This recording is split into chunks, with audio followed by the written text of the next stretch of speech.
Hello student, तो आज हम अपना 5वां लेक्चर शुरू करेंगे।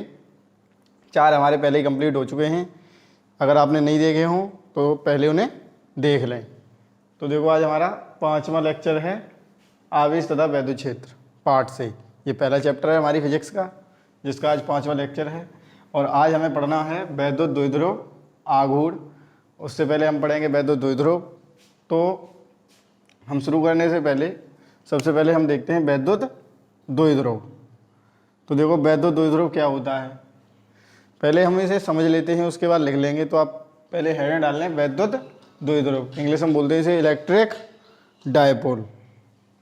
तो देखो, वैद्युत द्विध्रुव होता क्या है, हम ऐसे बता सकते हैं। जैसे समझो कि 2 आवेश हों, एक तो हो प्लस का और एक कैसा हो, माइनस का। लेकिन दोनों कैसे होने चाहिए, बराबर होने चाहिए। तो देखो, वैद्युत द्विध्रुव में एक आवेश होता है प्लस, एक होता है माइनस, और ये अति अल्प दूरी पर रखे होते हैं। कितनी दूरी, अति अल्प। अति अल्प का मतलब होता है बहुत कम दूरी पर रखे होते हैं, ठीक है। लेकिन हमें एक चीज़ याद रखनी है, एक आवेश प्लस का होता है, एक माइनस का, लेकिन दोनों कैसे होते हैं, बराबर होते हैं। अगर मैं कहूँ एक 5 माइक्रोकूलम है तो दूसरा भी 5 माइक्रोकूलम ही होगा, ओके। लेकिन एक प्लस का होगा, एक कैसा होगा, माइनस का होगा। नॉर्मल बात है इसे समझने के लिए। तो अगर मैं इसी के ऐसे ही अगर मैं आपसे बात करूँ कि एक होता है HCl, नाम तो सुना ही होगा, हाइड्रोक्लोरिक अम्ल होता है। ऐसे ही होता है HBr होता है, ये भी जानते होगे। जैसे HCl में क्या होता है, एक तो होता है H पॉजिटिव, एक होता है Cl नेगेटिव। ऐसे ही HBr में क्या होता है, H पॉजिटिव Br नेगेटिव होता है। तो देखो, अगर मैं कहूँ इसमें एक गोला है ये H का, H पॉजिटिव, और दूसरा गोला किसका होता है, Cl का है, मान लो Cl नेगेटिव। तो अब मान लो बनाने के लिए इतना दूर ऐसे मैंने बनाया है ऐसे, क्योंकि हम चित्र बना रहे हैं इसलिए। लेकिन ये दोनों वास्तविक बहुत पास में होते हैं, ऐसे बहुत कम दूरी होती है इनके मध्य में। इनके मध्य में इतनी कम दूरी होती है कि इन्हें आप लोग नाप नहीं सकते हैं। माइक्रो में होगी, एंगस्ट्रॉम में होती, बहुत कम दूरी होती है। अगर मैं कहूँ 0.53 एंगस्ट्रॉम, अभी एक न्यूमेरिकल करवाऊंगा, पहले आप लिखो वैद्युत द्विध्रुव क्या होता है, ओके। तो परिभाषा पहले हेडिंग पड़ी हुई है वैद्युत द्विध्रुव, तो लिखो इसकी परिभाषा। देखो, जब परिणाम में समान तथा विपरीत प्रकृति के दो आवेश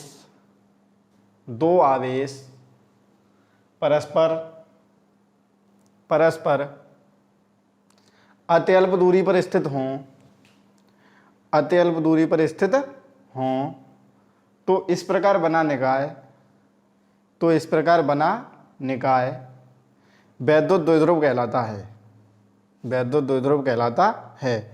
अब देखो, हम दूसरी परिभाषा इसे ऐसे भी लिख सकते हैं कि एक ऐसा निकाय जिसमें परिणाम में समान तथा विपरीत प्रकृति के 2 आवेश परस्पर अत्यल्प दूरी पर स्थित होते हैं, वैद्युत द्विध्रुव कहलाता है, ओके। तो परिभाषा कैसे भी लिख सकते हैं, मैंने 2 बता दी आपको, दोनों सही हैं, कैसे भी लिखो। अब इसके अगर मैं बात करूँगा वैद्युत द्विध्रुव के उदाहरण क्या होते हैं, मान लो, तो उदाहरण में शॉर्ट में लिख देता हूँ। तो उदाहरण में क्या आता है, जैसे HCl हो गया, H पॉजिटिव Cl नेगेटिव होता है, तो HCl इसका उदाहरण है। HBr ले लो, ये भी वैद्युत द्विध्रुव का उदाहरण है, ओके। ऐसे ही हम ले सकते हैं H2O, ऐसे ही अन्य आद लिख देता हूँ मैं यहाँ, आद। तो ये लिख लो उसमें उदाहरण में, और चित्र भी बना लेना। मेन उद्देश्य क्या है कि आवेश दोनों कैसे होने चाहिए, बराबर, और चिन्ह कैसे होने चाहिए उनके विपरीत, एक प्लस और एक माइनस। अगर मैं आपसे अगर नॉर्मली एक सवाल पूछा जाए कि बताओ एक आवेश है माइनस के 5 माइक्रोकूलम और एक है प्लस के 5 माइक्रोकूलम, तो ये क्या है, तो ये एक वैद्युत द्विध्रुव है, ओके। तो एक वैद्युत द्विध्रुव जो होता है उस पर एक आवेश प्लस का होता है, एक कैसा होता है, माइनस का, ठीक है। अब देखो, इसको आगे बढ़ाने से पहले सबसे पहले मैं आपको एक पॉइंट बता दूं यहाँ कि एक वैद्युत द्विध्रुव पर अगर आपसे कोई नॉर्मली क्वेश्चन पूछे कि ये बताइए जो एक वैद्युत द्विध्रुव एक द्विध्रुव जो होता है या वैद्युत द्विध्रुव जो होता है उस पर कितना आवेश होता है, तो मैंने आपको जब पहली वीडियो बनाई थी उसमें एक पॉइंट बताया था, आवेश की योज्यता। अगर मैं ये कहूँ ये एक वैद्युत द्विध्रुव है, आपको पता है इसमें एक वैद्युत द्विध्रुव है इसके अंदर, तो इसमें कितना आवेश है टोटल, तो एक माइनस का है एक प्लस का है, नॉर्मल सी बात है, प्लस माइनस कट के कितना रह गया 0। अब अगर मैं इसमें ये कहूँ कि एक और वैद्युत द्विध्रुव रखा है मान लो, तो एक -5 माइक्रोकूलम एक +5 माइक्रोकूलम, फिर भी कितना रहेगा 0 ही रहेगा। तो इसमें ऐसे चाहे कितने भी रख दो टोटल रहेगा कितना 0, क्योंकि एक प्लस का होता है एक माइनस का, कटता रहेगा हमेशा। तो कभी कभी विकल्प में एक क्वेश्चन पूछा जाता है कि एक बंद पृष्ठ के अंदर n वैद्युत द्विध्रुव रखे हैं, n वैद्युत द्विध्रुव रखे हैं, तो उस पृष्ठ पर कुल कितना आवेश होगा। तो हमें याद रखना है कितने भी वैद्युत द्विध्रुव रखे हों आवेश हमेशा कितना होगा 0। तो आपको ये पॉइंट यहाँ से याद रखना है, ठीक है। तो द्विध्रुव के हमने उदाहरण बता दिए, जैसे HCl होता है क्योंकि उसमें एक H पॉजिटिव Cl नेगेटिव होता है, हम KCl भी दे सकते हैं, जैसे K+ और Cl नेगेटिव होता है इसमें, तो इसे लिख सकते हैं KCl उदाहरण में। ओके, अब इसके बाद देखते हैं हम वैद्युत द्विध्रुव आघूर्ण। तो डाल लीजिए हेडिंग वैद्युत द्विध्रुव आघूर्ण, इंग्लिश में इसे बोलते हैं इलेक्ट्रिक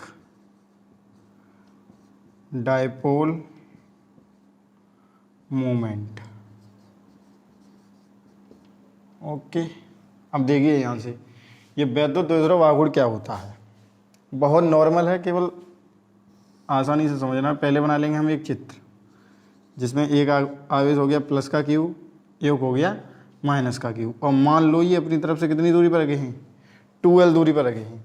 हम D भी कोई भी दूरी यहाँ मान सकते हैं, लेकिन हम मानते हैं यहाँ कितनी दूरी पर है, ये 2L दूरी पर है। ओके, तो अब देखो इसकी वैद्युत द्विध्रुव आघूर्ण की परिभाषा क्या होती है कि वैद्युत द्विध्रुव के, ठीक है, समझने की कोशिश करना कि वैद्युत द्विध्रुव के किसी एक आवेश, चाहे तो ये ले लो चाहे ये, तो किसी एक आवेश को ले लो, ठीक है, तथा दोनों आवेशों के मध्य की दूरी, ये हो गई दूरी 2L, के गुणनफल को वैद्युत द्विध्रुव आघूर्ण कहते हैं, और इसे किससे प्रदर्शित करते हैं P से, ठीक है। तो लिखो पहले इसकी परिभाषा, वैद्युत द्विध्रुव के किसी एक आवेश तथा दोनों आवेशों के मध्य की दूरी के गुणनफल को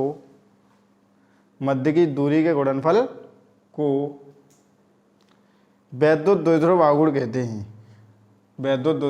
कहते हैं। इसे P से प्रदर्शित करते हैं। यह एक सदिश राशि है। ओके, और अगर हम चाहें तो इसकी परिभाषा ऐसे भी लिख सकते हैं कि वैद्युत द्विध्रुव के किसी एक आवेश तथा वैद्युत द्विध्रुव की लंबाई के गुणनफल को वैद्युत द्विध्रुव आघूर्ण कहते हैं, इसे P से प्रदर्शित करते हैं, यह एक सदिश राशि है, कैसे भी लिख सकते हैं हम। ओके, तो ये हो गया हमारा, अब इसे P से प्रदर्शित करते हैं तो सूत्र हो गया P बराबर Q, एक आवेश ले लिया और दोनों आवेशों के बीच की दूरी कितनी है 2L, तो P बराबर हो गया Q × 2L, और इसे हम लिख सकते हैं P बराबर 2QL। जब हम डेरिवेशन करेंगे तो हमारा ये वाला सूत्र लगेगा, और जब हम सवाल करेंगे तो ये वाला सूत्र लगाएंगे, क्योंकि इसमें 2L एक जगह लिखा होना चाहिए, इस वजह से। देखो आपको भी पता चल जाएगा कि हम कैसे लगाते हैं। ये आ गया हमारा इतना। अगर मैं यहाँ से आगे बात करूँ तो सबसे पहले हमें वैद्युत द्विध्रुव की, तो देखो जो द्विध्रुव की दिशा होती है, वैद्युत द्विध्रुव आघूर्ण की दिशा वो होती है माइनस से प्लस की ओर। तो आप स्टार बनाकर एक पॉइंट नोट कर लें यहाँ, चाहे पॉइंट बाद में नोट कर लेना, अभी करवा दूंगा मैं। पहले इसका मात्रक देख लो यहाँ पे। तो देखो हम पहले मात्रक देखते हैं, इसका मात्रक कैसे निकालेंगे। अब देखो 2 तो संख्या है, इससे तो कोई हमें मतलब है नहीं। और Q क्या है, आवेश। आवेश का मात्रक क्या होता है बताइए जल्दी, पहले ही बता दिया है मैंने, आवेश का मात्रक कूलम होता है। और L क्या है, लंबाई का मात्रक मीटर होता है। तो इसका मात्रक क्या हो गया, कूलम × मीटर। अब इसकी निकालेंगे हम विमा। तो देखिए इसकी विमा, तो इसकी विमा होती है, कूलम की विमा हो गई 80 और मीटर की विमा हो गई L। तो विमा होती है इसकी 80 एल। कुछ लोग इसकी विमा को ऐसे भी याद रखते हैं, जैसे लोगों का कहना होता है कि LTA याद कर लो, आसानी से रहता है लता। ओके, तो हम ऐसे भी याद कर सकते हैं। इसका मात्रक हमें पता चलेगा कूलम प्रति, वो कूलम इंटू मीटर, और विमा क्या होती है ATL, क्योंकि नॉर्मल है निकालना, ये भी नहीं निकाल पाएंगे फिर क्या निकालेंगे। अब इसके बाद स्टार बनाओ, और स्टार बना के एक पॉइंट नोट करो। देखो वैद्युत द्विध्रुव आघूर्ण की दिशा, वैद्युत द्विध्रुव आघूर्ण की दिशा ऋणावेश से धनावेश की ओर होती है, धनावेश की ओर होती है। और ये जितने भी मैं यहाँ लिखा रहा हूँ ये साथ साथ नोट करते जाना वीडियो को पॉज करके, क्योंकि अगर नोट्स नहीं बनाओगे तो आगे कोई फ़ायदा निकलने वाला है नहीं, क्योंकि समय के साथ हम चीज़ों को भूल जाते हैं। तो समय के साथ चीज़ों को रिवाइज करते रहना चाहिए यदि हमें ज़िंदगी में कुछ करना है तो, क्योंकि पढ़ने वाले तो बहुत होते हैं लेकिन मेन पॉइंट ये है कि उन्हें रिवाइज कौन करता है, वही आगे रहता है। ओके, तो देखो यहाँ से आगे एक सवाल लिख लो आप लोग जो इस सूत्र पर आधारित होगा। लिखो एक इलेक्ट्रॉन तथा एक प्रोटॉन परस्पर 0.53 एंगस्ट्रॉम की दूरी पर रखे हैं, एंगस्ट्रॉम की दूरी पर रखे हैं। निकाय का वैद्युत द्विध्रुव आघूर्ण, निकाय का वैद्युत द्विध्रुव आघूर्ण ज्ञात करो। तो देखो सवाल हमने क्या बोला है, ये क्वेश्चन मैंने अपनी तरफ से बोला है, NCERT का नहीं है। ओके, क्वेश्चन अपनी तरफ से ये मैंने करवाया है। स्टार बना सकते हैं आप, मैंने पहले ही बता दिया था पहली वीडियो में कि जो चीज़ मैं अपनी तरफ से जो क्वेश्चन करवाऊंगा उन पे स्टार बनाना है। NCERT की तो मैं लिखवा ही दूंगा, ये NCERT का है। ओके, तो देखो यहाँ पे देखते हैं हम सबसे पहले, एक तो दिया है इलेक्ट्रॉन, एक क्या दिया है प्रोटॉन, कितनी दूरी पर रखे हैं 0.53 एंगस्ट्रॉम। तो इलेक्ट्रॉन का आवेश हमें पता होना चाहिए 1.6 गुणा 10⁻⁻⁰ कूलम, माइनस के होता है और यहाँ आगे भी माइनस होता है। ऐसे ही प्रोटॉन पर होता है प्लस के 1.6 गुणा 10⁻⁻⁰ कूलम। दोनों बराबर हैं लेकिन एक प्लस का एक माइनस का है, तो चाहे तो ऐसे लिख लो चाहे ऐसे लिख लो, कोई एक आवेश लिख सकते हैं हम। तो Q बराबर हो गया 1.6 गुणा 10⁻⁻⁰ कूलम। अब आप सोच रहे होंगे ये तो ये वाला ले लिया प्लस का, ये माइनस वाला क्यों नहीं लिया। तो मैं बताता हूँ, हम ना तो ये कह सकते हैं ये वाला लिया है, ना ये कह सकते हैं ये वाला लिया है। क्यों नहीं कह सकते हैं, क्योंकि हमें पता है जब हम सदिश राशियों की गणना करते हैं तो प्लस माइनस के चिन्ह से हमें कोई मतलब नहीं होता है, कैलकुलेशन में प्लस माइनस का चिन्ह नहीं लिया जाता है। ओके, अब देखो जो बीच की दूरी है मैंने बताया था ये किसकी, ये क्या है, ये 12 ही तो होती है ये, तो ये पूरी टोटल दूरी ये क्या होगी 12। तो 12 बराबर कितना दिया है 0.53 एंगस्ट्रॉम। अब बताओ, आपको पता होगा फर्स्ट ईयर में पढ़ के आए हो ना, और 9th में भी, कि एंगस्ट्रॉम को जब मीटर में बदलते कितनी लगा देते हैं,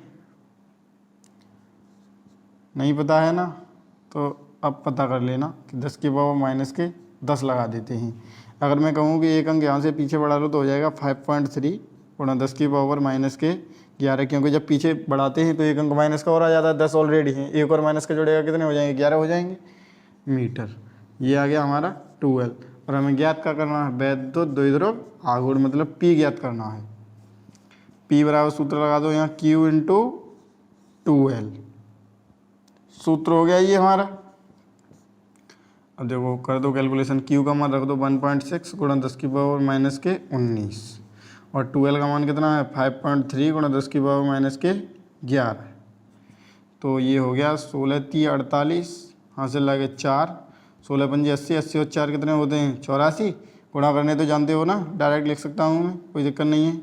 19 और 11 कितनी हो गई 10 की घात -30 हो गई, 0.2 अंक बाद आ जाएगा 1 2, इसलिए 2 बार लगाया क्योंकि हर किसी को नहीं पता होगा। बहुत से बच्चे ऐसे आ जाते हैं इंटर में, मतलब उनका उद्देश्य हमें पता नहीं होता है कि वो क्यों लेते हैं, इंटर में क्यों आना चाहते हैं। उन्हें गुणा करना नहीं आता है लेकिन इंटर में आ जाते हैं। तो ये चीज़ें हमें देखनी है और बचें आप लोग इससे। बहुत से बच्चे होते हैं और सभी को जानकारी देनी चाहिए इसकी कि इंटर में सब्जेक्ट सेलेक्ट करने से पहले बहुत ध्यान से काम करना चाहिए हमें, क्योंकि हम ऐसे ही सब्जेक्ट सेलेक्ट कर देते हैं कभी कभी कि हमने मैथ ले लिया। हम मैथ ले तो लेते हैं लेकिन हमें भाग का मतलब पता नहीं होता, तो बताओ क्या उद्देश्य है उस मैथ लेने का। तो सब्जेक्ट लेने से भी पहले हमें बहुत ज़्यादा ध्यान देना चाहिए। तो ये आंसर आ गया हमारा और इसका अब लेकिन एक चीज़ याद रहे, हमें सवाल तो कर लिया हमने, लेकिन आंसर लिखने के बाद उसका मात्रक जरूर लिखना है पीछे। तो इसका मात्रक क्या होगा बताओ, किसी को पता हो तो। अभी लिखाया है ऊपर, कूलम मीटर। ओके, तो ये हो गया हमारा सवाल। कैलकुलेशन देख लेना, 16×3 = 48 और 16 पंजे 80 और 4 84 होते हैं, सही है, ठीक है। और 19 और 11 कितनी होती है, -30। ये हो गया हमारा एक सवाल। अब मैं करवाता हूँ एक NCERT की बुक का, जो बहुत अच्छा सवाल है, और वीडियो को पॉज करके उतार लेना आप लोग नीचे सवाल को। अब जो मैं सवाल बोल रहा हूँ वो बहुत सही सवाल है, पहले आप लिख लो, बाद में मिटा दूंगा मैं, उतारते रहना साथ साथ। तो देखो ये सवाल है NCERT की बुक का 9वां सवाल है। अब ये जो मैं क्वेश्चन करवाता हूँ ये कितना है, 9वां क्वेश्चन है और NCERT का है। देखो अब मैं जो बोल रहा हूँ वो क्वेश्चन देखो, किसी निकाय में दो आवेश QA बराबर, QA सफिक्स में बनानी है, क्यू के ऐसे लिखना है, QA बराबर 2.5 गुणा 10⁻⁻⁷ कूलम, तथा QB बराबर -2.5 गुणा 10⁻⁷ कूलम। क्रमशः दो बिंदुओं,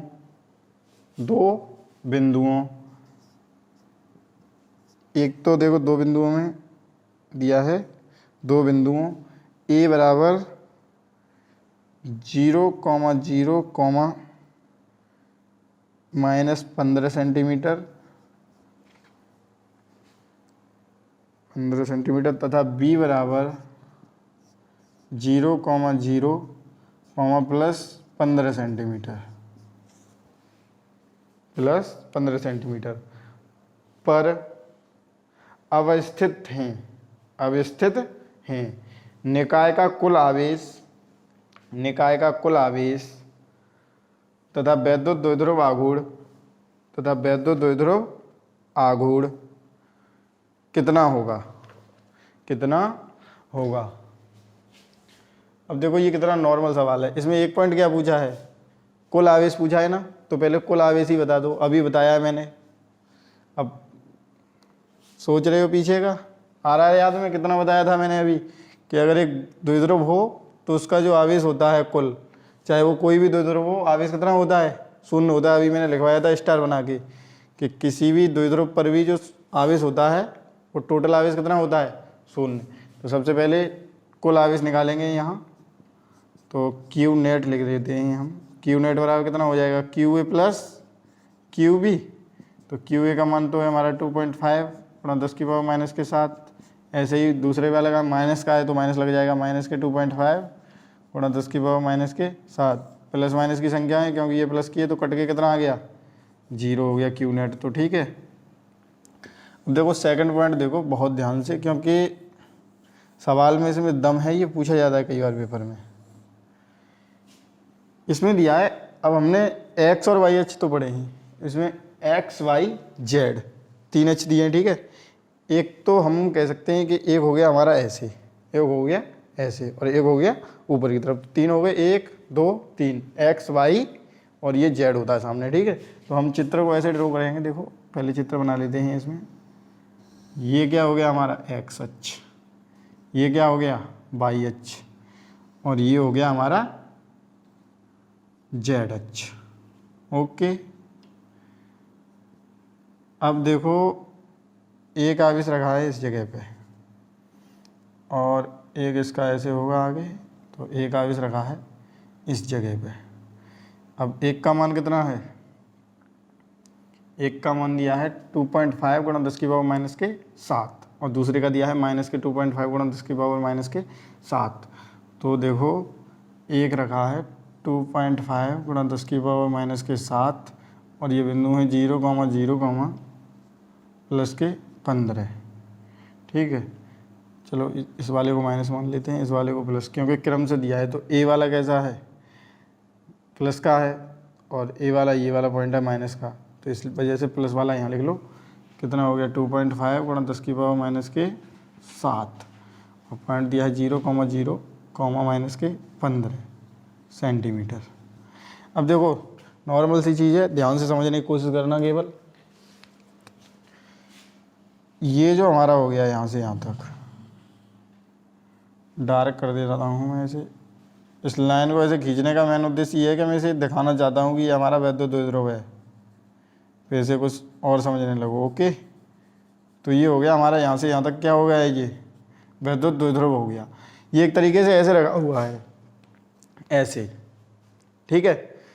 लेकिन चित्र हम बोर्ड पे तो ऐसा बना नहीं सकते, क्योंकि इधर का तो दिखाई देगा लेकिन पीछे का कहाँ दिखाई देगा बोर्ड पर, और ऐसी भी लाइन कहाँ खिंच जाएगी बोर्ड पे। तो ये ऐसे रखा हुआ है बोर्ड पे ऐसे, ठीक है।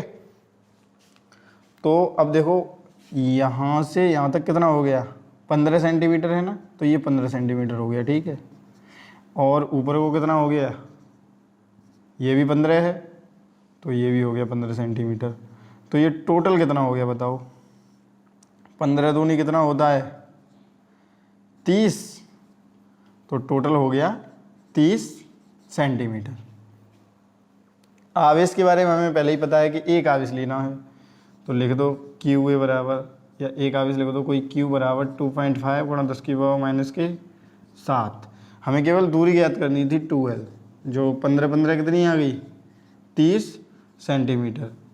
अब 30 गुणा 10 की पावर माइनस के 2 करेंगे तब मीटर में आ जाएगी ये, और 0 हटाएंगे तो आ जाएगा 3 गुणा 10 की पावर माइनस के 1 मीटर। 2L बराबर आ गया, P बराबर क्या है हमारा क्वेश्चन मार्क है, और सूत्र हमें पता होना चाहिए P बराबर इसको ऐसे लिखते हैं P बराबर Q इंटू 2L।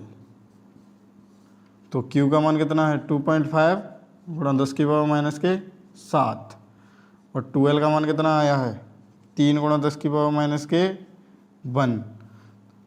25 3 75, तो 7.5 गुणा 10 की पावर माइनस के 8। मात्रक लिखना ना भूलें, मात्रक अगर छोड़ दिया सवाल में तो समझ लेना नंबर 1 नंबर का होगा तो आधा मिलेगा, और आधे नंबर का हुआ तो कुछ नहीं मिलेगा। तो मात्रक लिखना बहुत ज़रूरी है। ये हो गया, वीडियो को पॉज करो और जल्दी से उतार लो सबसे पहले। अब देखो यहाँ से आगे हमने 2 सवाल कर लिए, वैद्युत द्विध्रुव पढ़ लिया, वैद्युत द्विध्रुव आउट पढ़ लिया, मात्रक, विमा और उसकी दिशा। इसके बाद हमें पढ़ना है वैद्युत द्विध्रुव के कारण उत्पन्न वैद्युत क्षेत्र, ठीक है। तो वैद्युत द्विध्रुव के कारण उत्पन्न वैद्युत क्षेत्र को जब हम पढ़ेंगे तो इसके 2 भाग होंगे। एक तो होगा वैद्युत द्विध्रुव की अच्छी स्थिति में, एक होगा निरक्षी स्थिति में। तो नंबर फर्स्ट पहले हेडिंग डालो आप वैद्युत द्विध्रुव के कारण उत्पन्न वैद्युत क्षेत्र, और उसमें नंबर 1 हेडिंग डालो वैद्युत द्विध्रुव की अच्छी स्थिति में वैद्युत क्षेत्र की तीव्रता, ठीक है। पहले वैद्युत द्विध्रुव के कारण उत्पन्न वैद्युत क्षेत्र, इसमें नंबर 1 हेडिंग डालनी है वैद्युत द्विध्रुव की अच्छी स्थिति में वैद्युत क्षेत्र की तीव्रता। अब देखो ये हेडिंग डालने के बाद ये एक डेरिवेशन है जो पेपर में बहुत ज़्यादा पूछा जाता है, इम्पोर्टेंट भी है ये। यहाँ 2 करवाऊंगा, दोनों इम्पोर्टेंट हैं, चाहे वो वैद्युत द्विध्रुव की अच्छी स्थिति हो या निरक्षी स्थिति। और जो मैंने एक सवाल करवा दिया 0.53 एंगस्ट्रॉम वाला, वो भी बहुत ज़्यादा इम्पोर्टेंट है, इस वर्ष पूछा भी जा सकता है पेपर में, ठीक है।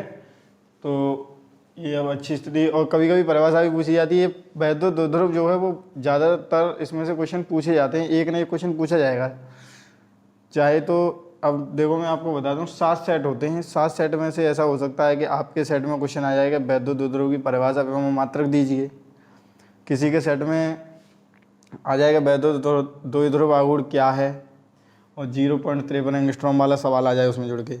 किसी के में आ जा सकता है कि वैद्युत द्विध्रुव की अच्छी स्थिति में वैद्युत क्षेत्र की तीव्रता बताइए। तो केवल आपको कंसेप्ट समझना है, रटने की कोशिश नहीं करनी है। और जहाँ समझ में ना आए आप कमेंट करके बताना, मैं दोबारा वीडियो बना के दूंगा, चाहे वो व्हाट्सएप पे क्यों ना मुझे सेंड करनी पड़े। आप अपनी प्रॉब्लम को ज़रूर बताएं, क्योंकि जब तक आपकी प्रॉब्लम सॉल्व नहीं होगी तब तक आपको समझ में नहीं आएगा। और अपने दोस्तों को इस प्रोग्राम के बारे में जानकारी दें, जिससे कि लोगों को ज़्यादा से ज़्यादा फ़ायदा हो सके और हमसे ज़्यादा से ज़्यादा लोग जुड़ सकें। तो देखो वैद्युत द्विध्रुव की अच्छी स्थिति में वैद्युत क्षेत्र की तीव्रता के लिए क्या करेंगे। अब हम सबसे पहले एक बनाते हैं, देखो चित्र ये हो गया हमारा वैद्युत द्विध्रुव, साथ साथ देखते चलना, क्योंकि चित्र समझ में नहीं आएगा अगर नहीं देखोगे तो। ये प्लस क्यू है और ये है माइनस क्यू। ओके, वैद्युत द्विध्रुव हो गया ये। इसकी लंबाई क्या है? 2L है। ठीक, अब देखो यहाँ से आगे, अगर ये टोटल 2L है और ये मध्य बिंदु मान लो O है, तो इतनी दूरी कितनी हो जाएगी? L हो जाएगी आधी, और ये वाली आधी क्या हो जाएगी? ये भी हो जाएगी L। ठीक है, अब क्वेश्चन पूछा गया है अच्छी स्थिति में, तो अच्छी स्थिति का मतलब होता है या तो इधर खींच लो लाइन, यहाँ पर कर लो बिंदु, या फिर हम इधर खींच सकते हैं। ठीक है, तो अच्छी स्थिति मान लो ये कोई पॉइंट है P, इसको मान लेते हैं A, और ये हो गया हमारा B, और ये हो गया हमारा P। अब देखो यहाँ से P तक की जो दूरी दी है वो दूरी दी है R। कितनी दूरी दी है? R। मध्य बिंदु से बिंदु P तक की दूरी कितनी है? R। अब R में अब मैं आपसे पूछूँ कि A से कितनी दूरी हो जाएगी? A से और P तक की दूरी, तो सबसे पहले हमें क्या करना पड़ेगा? R तो ये है ही है, और R में L और जोड़ दो तो कितनी हो जाएगी? R plus L। ओके, इसके बाद ये वाली निकालेंगे तो ये हो जाएगी R माइनस L। अभी रुको एक सेकंड, ये वाली दूरी कितनी हो जाएगी? क्योंकि देखो टोटल R है, इसमें से क्या घटाना है? हमें L घटाना है, तो ये बच जाएगी R माइनस L। तो ये हो गई हमारी R माइनस L। ठीक है, A B ये वाली दूरी हो गई L, ये भी L, ये R माइनस L हो गई यहाँ से यहाँ तक की। ये वाली दूरी R है और ये टोटल दूरी कितनी है? R plus L। अब देखो इसमें एक पॉइंट और समझो यहाँ से, चलो इसे मैं माइनस कर देता हूँ और इसे मान लो प्लस, क्योंकि प्लस माइनस तो किधर भी हो सकते हैं, उससे हमें कोई दिक्कत नहीं है। ठीक है, तो देखो ये धनावेश है, तो धनावेश के लिए वैद्युत क्षेत्र की तीव्रता सदैव बाहर की ओर होती है, तो ये हो गई बाहर की ओर। ठीक है, इसे मान लो E1, और ये ऋणावेश है, इसके लिए होती है अंदर की ओर, तो ये हो गई अंदर की ओर, इसे मान लो E2। ठीक है, केवल हमें इतना समझना है, इस चिन्ह को अगर हम प्लस वाले इधर रखते और माइनस वाला इधर, तो अगर प्लस के कारण पहले निकालते तो वो अंदर को आ जाती E1 और E2 हो जाती बाहर को, लेकिन इससे कोई फर्क पड़ने वाला है नहीं, क्योंकि ये कैसी राशि है? सदिश राशि है। और एक बात मैं आपको बता दूं कि जब आप वैद्युत द्विध्रुव के सवाल करें तो जहाँ से जितना ज़्यादा से ज़्यादा हो सके, जो A वाला आवेश हो उसे माइनस का माने और B वाला आवेश हो उसे प्लस का माने, जिससे जैसे मैं कर रहा हूँ वैसे ही कैलकुलेशन आप आगे कर सकें। ठीक है, तो इस पॉइंट को याद रखना कि A वाले को माइनस का माने और B वाले को प्लस का। आप चेंज कर सकते हैं तो भी कोई फर्क पड़ने वाला है नहीं। ठीक है, अब देखो यहाँ पे समझो पहले ये कोण कितना है? 180 अंश का है, क्योंकि अगर कोई ऐसे अगर मैं ये कहूँ कि ये वाला कोण कितना है, इतना 90 का है, ऐसे 90 का होता है, ऐसे 45 का होता है। अगर ये टोटल पूरा ऐसे हो गया तो ये कोण कितना हो जाएगा? यहाँ पे 180 हो जाएगा। अब देखो पहले बना लो चित्र, जल्दी से वीडियो पॉज कर गई। और अब देखो यहाँ के बाद लिखना शुरू करो। चलो, माना 2L लंबाई का द्विध्रुव AB है, द्विध्रुव AB है, जिसके मध्यबिंदु O से देखो ध्यान से समझना, मैंने क्या बोला?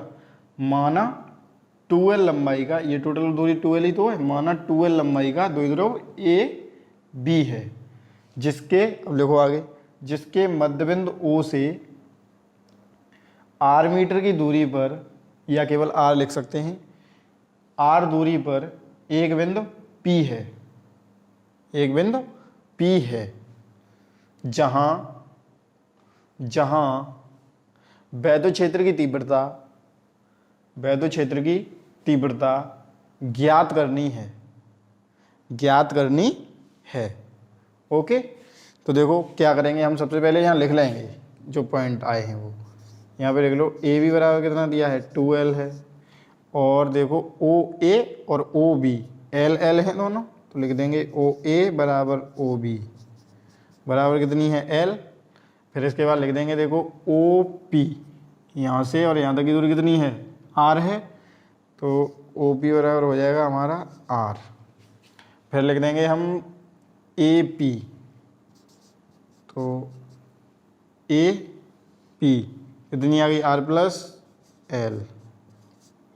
फिर लिख देंगे हम यहाँ पे बी पी, जो बी पी बराबर कितना है आर माइनस एल। ये सभी आ गई, इन्हें नोट करो सबसे पहले।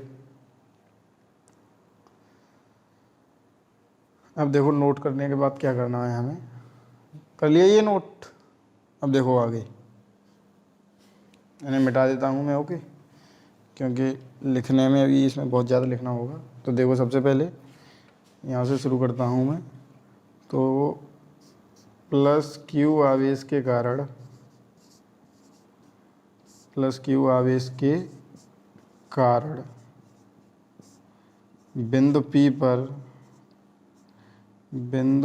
पर उत्पन्न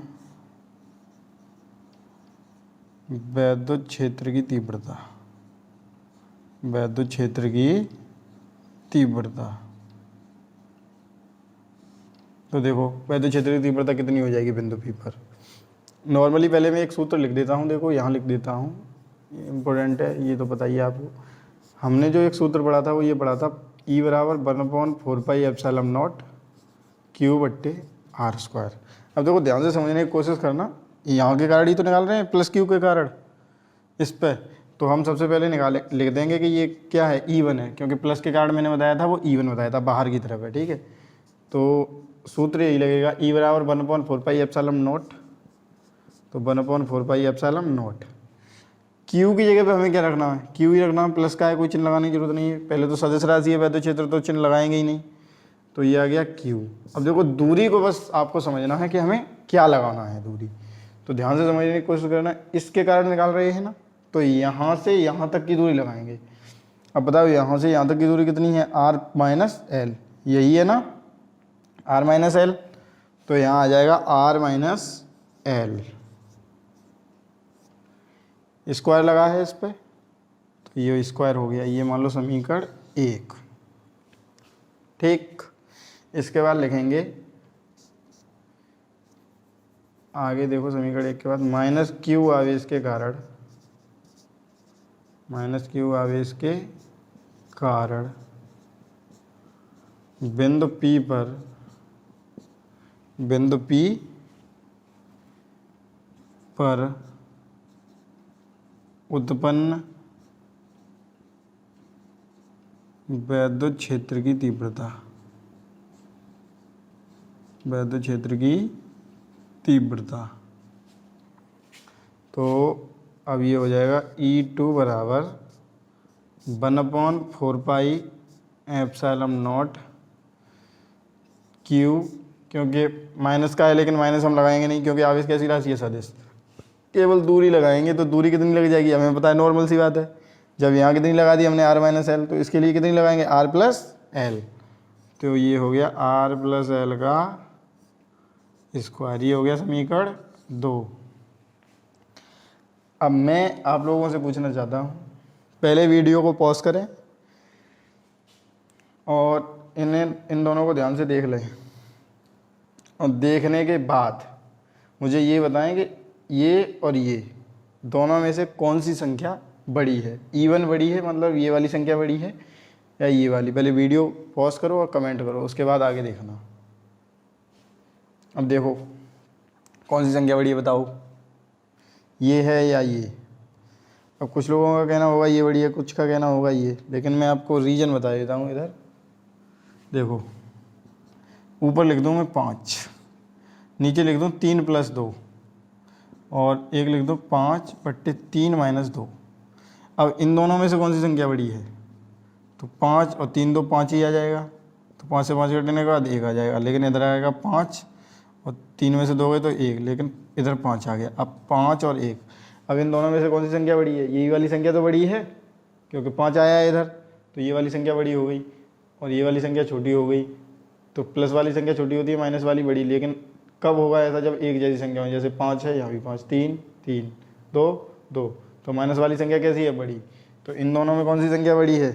ये वाली संख्या बड़ी है, क्योंकि इसमें माइनस लगा है। ओके, तो यहाँ लिख देंगे हम E2 is greater than E1।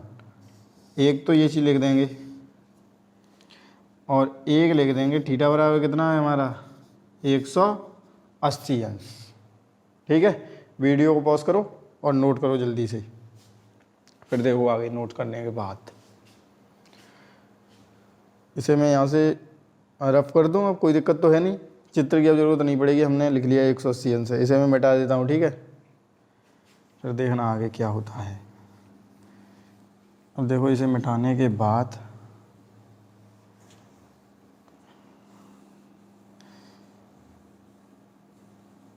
इतना देखो छोड़ देता हूँ ताकि आपको समझने में आसानी होगी आगे। अब देखो इधर,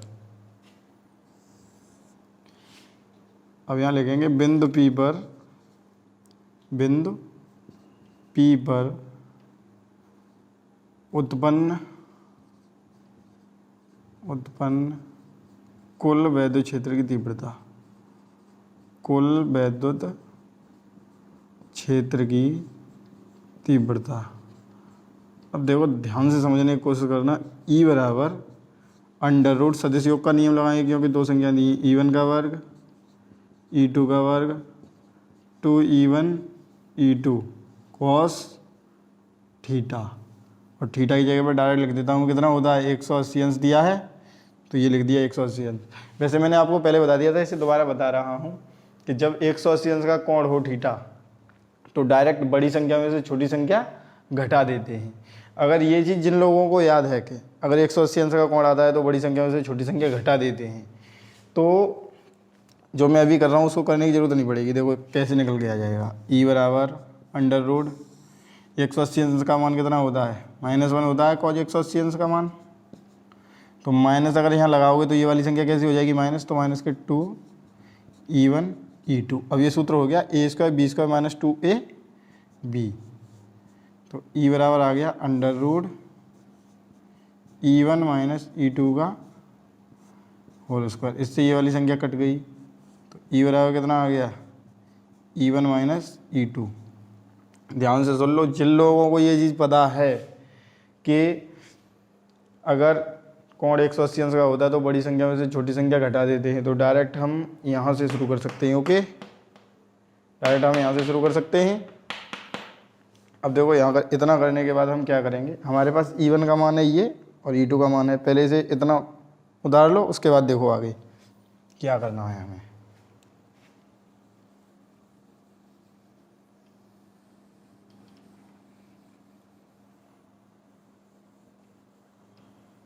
अब देखो इधर E1 ये वाली संख्या है और E2 ये वाली संख्या है, तो मतलब कहने का ये इसमें से ये वाली संख्या घटानी है। तो यहाँ लिख देंगे हम E बराबर 1/4π∈0 Q बट्टे R माइनस L का वर्ग, फिर यहाँ माइनस 1/4π∈0 Q बट्टे R प्लस L का होल वर्ग। ठीक है, अब इसको मिटा दो, अब आसानी से सॉल्व कर सकते हैं। देखो अब इधर 1/4π∈0 Q, 1/4π∈0 Q दोनों जगह कॉमन है, तो पहले कॉमन निकालो इसे बाहर।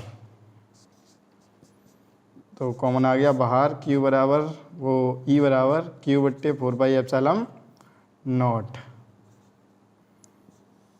अब इधर बचा यहाँ 1/, क्योंकि ये तो चला गया बाहर, ये बचा केवल 1/R माइनस L का वर्ग, और इधर बचा 1/R प्लस L का वर्ग।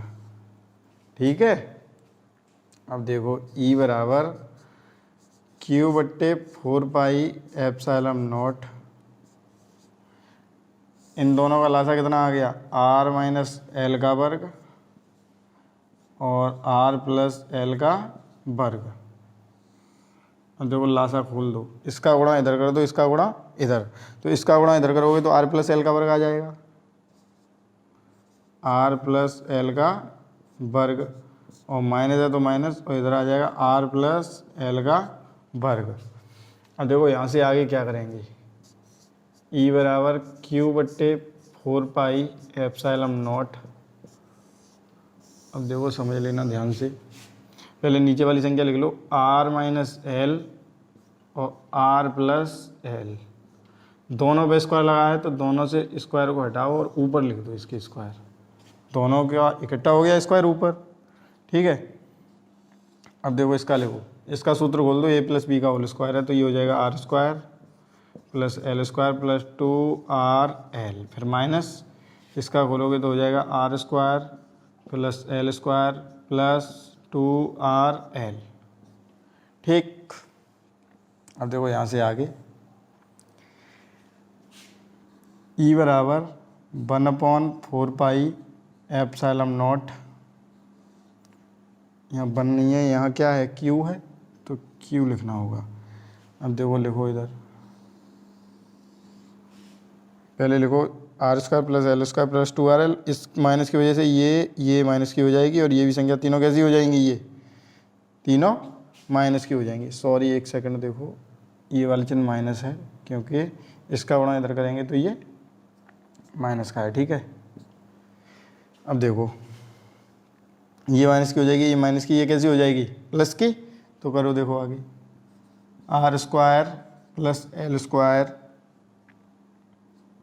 l² + 2rl, फिर माइनस r² ये भी माइनस हो जाएगा क्योंकि इस माइनस की वजह से -l² + 2rl, क्योंकि ये वाली संख्या माइनस की तो कैसी हो जाएगी, इस माइनस की वजह से प्लस की हो जाएगी।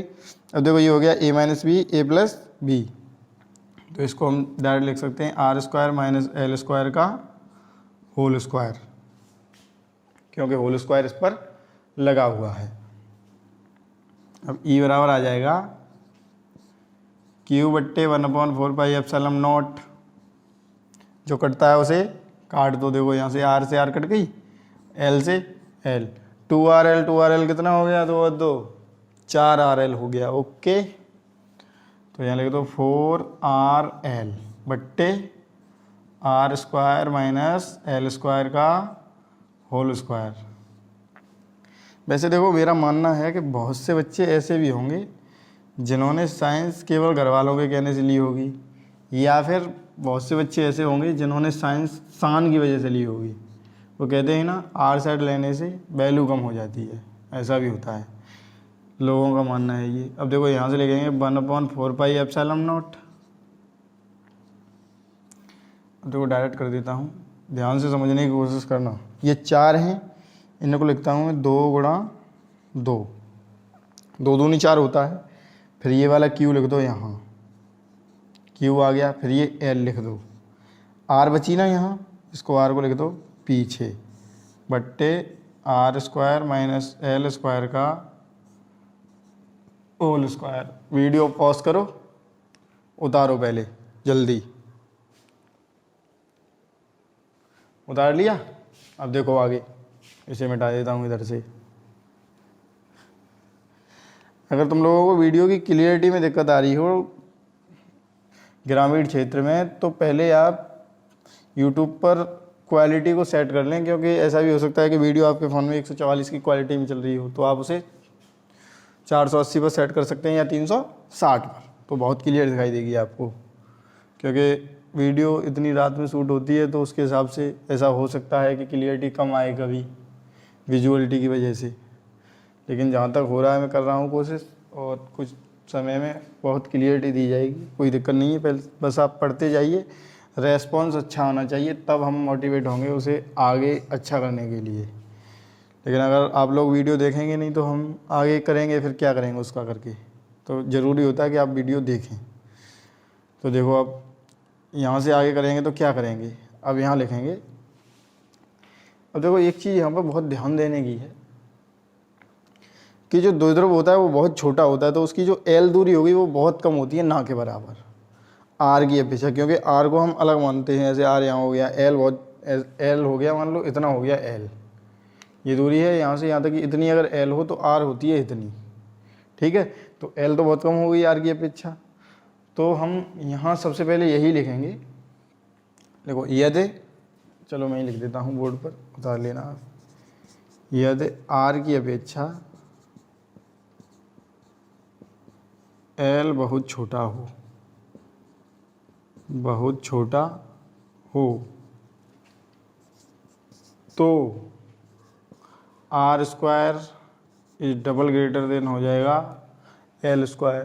ठीक है, अब लिख देंगे तब l स्क्वायर को छोड़ने पर या इसे l स्क्वायर को 0 मानने पर, आपको याद रखना अच्छी और निरक्षी स्थिति के 6 डेरिवेशन, मतलब 3 बार इन्हें करना है हमको अच्छी और निरक्षी स्थिति में, और तीनों बार आपको उसमें हर डेरिवेशन में ये चीज़ जरूर लिखी जाएगी कि यदि r की अपेक्षा l बहुत छोटा हो तो r square is double greater than l square. देखो कैसे होता है, ये करके दिखाऊंगा आपको। ऐसे अगर मैं ये कहूँ 2 बड़ा है 1 से, और अगर 2 का स्क्वायर कर दिया जाए तब 4 हो गया ना, तो ये तो फिर 1 से 4 गुना बड़ा हो गया, पहले तो केवल डबल था, तो इस वजह से यहाँ पर हम डबल चिन्ह लगा देते हैं। ओके, अब देखते हैं l स्क्वायर को छोड़ने पर, और एक पॉइंट और लिख दो यहाँ पे, p बराबर कितना होता है 2ql, तो इसकी जगह पे आ जाएगा हमारा p। अब देखो समझो, इसकी जगह पे तो आ जाएगा p और यहाँ से हो जाएगा ये 0, तो ये हो गया e बराबर 1/4πε0 2, और इसकी जगह पे p इंटू r बट्टे r स्क्वायर, l को 0 मान लो, वो हट गया यहाँ से, ये वाला l ख़त्म, r स्क्वायर पर स्क्वायर बचा ऊपर स्क्वायर, तो इसको लिख सकते हैं e बराबर 1/4πε0 2pr बट्टे r की पावर 4, एक r से ये कट जाएगा, 3 बचेंगे यहाँ। तो जो हमारा फाइनल आंसर आएगा वो आ जाएगा e बराबर 1/4πε0 2p बट्टे r क्यू। वीडियो को पॉज करो, जल्दी से उतारो, जहाँ समझ में नहीं आया हो उसका कमेंट कर देना। तो देखो हमें नंबर 2 जो है वो है वैद्युत द्विध्रुव की निरक्षीय स्थिति में वैद्युत क्षेत्र की तीव्रता। ठीक है, तो निरक्षीय स्थिति में वैद्युत क्षेत्र की तीव्रता है, इसको हम वीडियो बहुत ज़्यादा लंबा हो जाएगा अगर एक ही में करने की कोशिश करेंगे तो इसको हम, ये जो नंबर 2 रहा वैद्युत द्विध्रुव की निरक्षीय स्थिति में वैद्युत क्षेत्र की तीव्रता, इसको हम अपने 6वें लेक्चर में कंप्लीट करेंगे। ओके, आज के लिए इतना ही। जहाँ पर आपको प्रॉब्लम हो उसको आप कमेंट कर देना मुझे, जिससे मुझे पता चल सके कि इस जगह पे आपको प्रॉब्लम है। और वीडियो को लाइक करें, कमेंट करें, शेयर करें और चैनल को सब्सक्राइब कर लें, जिससे आपको हमारी वीडियो का नोटिफिकेशन मिल सके। Thank you.